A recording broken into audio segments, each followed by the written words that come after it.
I had envisioned a life in this house, just my mother and me, until my husband Todd unexpectedly announced otherwise. The surprise left me in disbelief as he declared, "I'll handle all the monthly expenses, so I need you to leave," firmly raising her voice. I was taken aback and bewildered by their sudden decision. The motives behind their actions only became clearer when my mother-in-law completed the condominium contractor's name change. My name is Summer, and at 34 years old, I lead a busy life. My father, who ran a small-town workshop, bestowed this name upon me due to my birth during the summer season. While it may seem basic, it carries my late father's deep love. His polishing skills were renowned in the industry, and despite tough times, I cherished the moments playing in the workshop as a child. However, the workshop faced financial difficulties, leading to my father's tragic end in the back of the shop during my elementary school years. To shield me, need my mother, and I left town to start a discreet life elsewhere. Unfortunately, the years of hardship took a toll on my mother's health, and she passed away during my high school years. Despite the despair, I channeled the courage to face life head-on, driven by an inner passion to showcase my father's skills to future generations. Working tirelessly, I managed to graduate high school with scholarship support, juggling numerous part-time jobs to afford daily expenses while studying engineering at the local public university. During my university days, I encountered Todd, a friendly young man who recognized and admired my skills. Unlike many others, he never looked down on me for being a woman, fueling my determination. After graduating, we began living together, sharing our lives. Todd efficiently managed household chores, providing immense support, especially on busy workdays. 6 years later, at 28, I contemplated reviving my father's small-town workshop, with Todd wholeheartedly supporting my dream.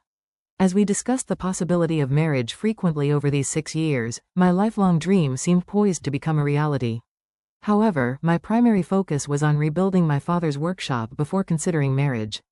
Todd respected this wish and patiently waited. To raise funds, I opted for crowdfunding, leveraging my position as a female engineer. I incorporated the uniqueness of my story into the advertising campaign, aligning with the societal shift towards increased support for women. Carefully planning and persistently securing funding and the right personnel. After 4 years of effort, I successfully revived the town workshop. Mindful of the financial struggles the old workshop faced, I introduced state-of-the-art equipment and gave the factory a modern and sophisticated design. By establishing facilities and systems conducive to women, I aimed to create a workplace that was both productive and female-friendly. These efforts quickly elevated the workshop status to top tier within the industry, while some might perceive my success as luck. It was, in fact, the result of numerous challenges and tireless efforts.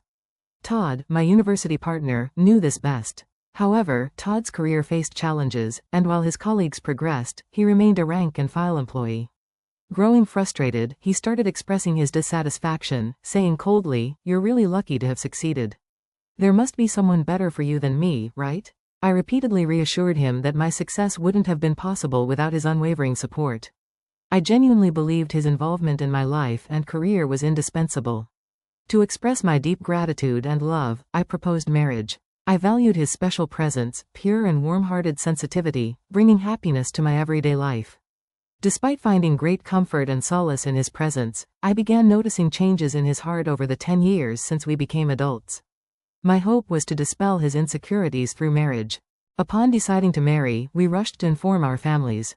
Contrary to my expectations, Todd's family home was an old, decaying wooden house that raised concerns about its stability. When Todd's mother first saw me, she remarked, "You're the daughter of the wealthy business owner they often talk about," reflecting my past fundraising and media exposure. In the pursuit of success, I had emphasized the importance of first impressions, but the reality of Todd's family background differed from my expectations. I dedicated considerable time and effort to my attire and appearance, aiming for a suitable impression. However, from my mother-in-law's perspective, my outfit might have appeared flashy and excessive. She started speaking in a sarcastic tone, implying that I owed my appearance to Todd's assistance. Despite feeling grateful, I sensed tension as I entered their quite old house.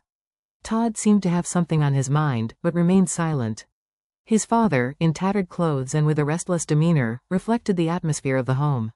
Apologizing for the state of their house, he acknowledged its issues and conveyed that it might differ from the appearance of a wealthy household.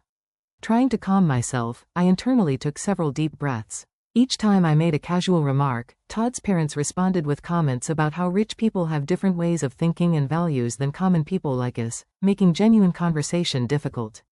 Back at home, I asked Todd about his parents' views on wealth, and he shared surprising facts.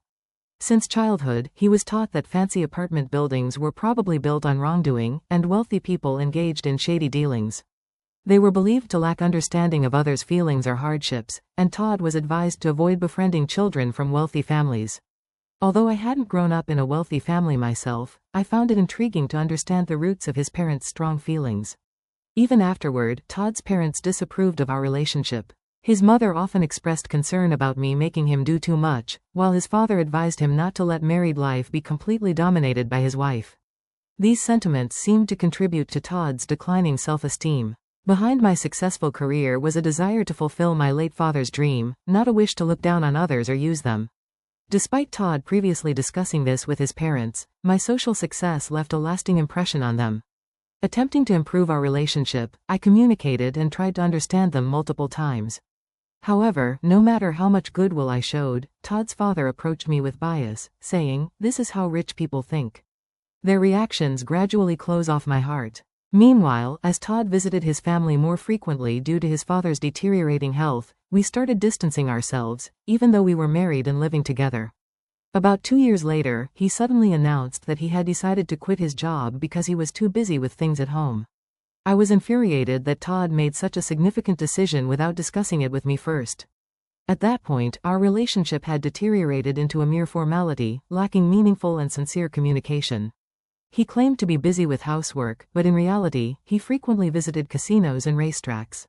When I confronted him about his actions, Todd dismissively suggested hiring a professional housekeeper, stating that he wasn't my servant and we had enough money to cover the expense. His words left me deeply shocked and at a loss for a response. Around that time, Todd's father's health worsened, and he passed away, 2 months after receiving this news, when mother-in-law and Todd visited my house, and he unexpectedly declared, "I plan to live in this house with my mother, just the two of us." Taken aback by this sudden statement, I stood there speechless. Todd went on to say, "I will pay the monthly rent, so I want you to leave." Shocked by this demand, I could only ask, "Wait a minute, are you really able to pay the rent, Todd?" Instead of a reasonable response, my mother-in-law yelled at me, expressing her anger and stating that she couldn't forgive me for belittling them. Todd, dissatisfied, sighed deeply, proclaiming that he wouldn't tolerate being bossed around anymore, and intended to live life on his terms. Surprised by their intense attitude, I momentarily lost my words. Reflecting on their past actions and words, I realized that dealing with them would be extremely challenging. I responded firmly, "I understand. I will leave this house next month." Unsatisfied, my mother-in-law pushed for an even quicker departure, demanding, "Can't you just get the hell out of here and leave next week? I'm being ready for my new life, and I've already arranged for my stuff to be delivered to my new house." Her abrupt demands puzzled me, considering I had just decided to leave. Unable to comprehend her reasoning or course of action, I hesitated. In response, my mother-in-law raised her voice even more, asserting, "Someone as wealthy as you should leave them moving to professionals, right?" She repeated a sarcastic phrase, implying that she viewed the wealthy as something special or different. Initially, I considered it proper for them to move to a new place, since I was the one who contracted for the house. However, my mother-in-law continued to assert strongly, "This house belongs to Todd. No matter how much you earn, I won't allow you to hide that fact." Behind her words, I sensed a message that my higher income shouldn't make me feel superior to Todd. Looking at Todd's changed and gloomy expression, I questioned why I had invested so much time in such a person. In this unbearable situation, where living with them seemed insufferable, and I wanted to avoid sharing the same space, breathing the same air, I concluded that it was time to seriously consider divorce. Understood. This weekend, I'll proceed with the moving arrangements, handling all necessary document changes and procedures. When I responded in a soft tone, Todd and his mother exchanged glances, smirking triumphantly, as if a long battle had ended, and they had finally won. Immediately, I began searching for vacancies in apartments and condos, also looking for a reliable moving company amidst my busy days, including work-related business trips. Returning home, I found Todd deep in sleep, seemingly ignoring my existence. On the weekend, he calmly signed the divorce papers without displaying any emotion. Meanwhile, his mother was receiving explanations from the real estate agent about the rental agreement and signing the contract. I was particularly concerned about whether she truly understood the high rent of $66,000. After completing all the procedures, I found myself walking alone toward a new place with a high-rise condo behind me. The new apartment, a one-bedroom with secure surroundings, was perfect for me living alone. During the move, I decided to discard many unnecessary things, clearing both my room and my mind for a fresh start. Decorating the space to my liking was an enjoyable time for me, gradually immersing myself in the new lifestyle. Thoughts of Todd and his family started to fade, although I couldn't completely erase them from my mind. Reflecting on the memories with Todd and the challenging times we had overcome together, I never imagined our relationship would end this way, especially during our university days when we struggled financially. We supported each other's livelihood. The strain that developed over time was deep and immeasurable. However, I later came across shocking information when I coincidentally reunited with a university friend. She told me rumors of Todd flaunting around in city clubs. Also, a former neighbor from where I used to live mentioned seeing my ex-mother-in-law frequently entering and exiting a luxury foreign car. They described them wearing unfamiliar, luxurious fur clothes and speaking completely differently than before. Hearing about their lavish lifestyle, I couldn't believe they'd once looked down on the wealthy. Particularly after I had distanced myself from that life, I saw how much they had transformed. Then, unexpectedly, 2 months later, I received a call from Todd. "I really need your help." His voice conveyed a level of desperation I had never heard before. I had not expected to hear from him in such a manner after our one-sided relationship ended. "Actually, we've gotten ourselves into some unexpected trouble." "What exactly happened?" Todd's response indicated that the events had begun 3 months prior. He was shocked to learn the astonishing truth through a call from his mother. "I hit the jackpot in the lottery. Can you believe $30 million? She had apparently been buying lottery tickets in the past, and this time she had won an amount beyond her wildest dreams. "Is that really true, or is it a joke?" Todd asked her to confirm. After checking the lottery numbers multiple times herself, the ex-mother-in-law assured, "There's no mistake. I've checked it over and over. We are so unbelievably rich now. Now we can face those upper-class people with no problem. Truly, God has blessed us." She spoke with elation, lifting her spirits. Moved by these words, Todd was in tears, and his mother added, "With this amazing stroke of luck, you can escape from that woman's clutches. Have you heard? She seems to be frolicking around with some young guy now. Such a woman should be kept at a distance." These words pushed Todd further, and his pent-up anger and frustration boiled over. "Now that we've acquired wealth, I won't be controlled by her. We won't have anything to do with her anymore," he declared with a trembling voice, informing me of our disconnection. It became evident that during these events, a common goal had emerged between them to completely exclude me. Subsequently, they began a lavish lifestyle in a downtown luxury condo, seemingly spending extravagantly every day. Todd used his savings liberally, and the ex-mother-in-law spent her late husband's inheritance without any reservations. Excited, they decided to go to the nearest bank to cash in the lottery ticket. However, at the bank, they faced a shocking truth.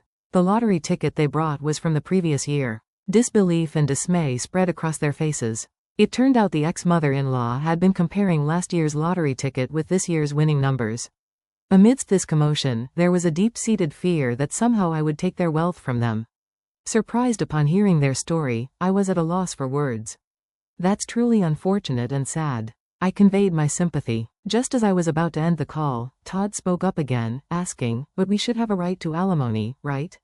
Continuing to claim without any basis, he added, "You were cheating, right? On that fact alone, we should be able to claim alimony." Explaining his situation, Todd felt stressed about the house and believed he had the right to demand alimony.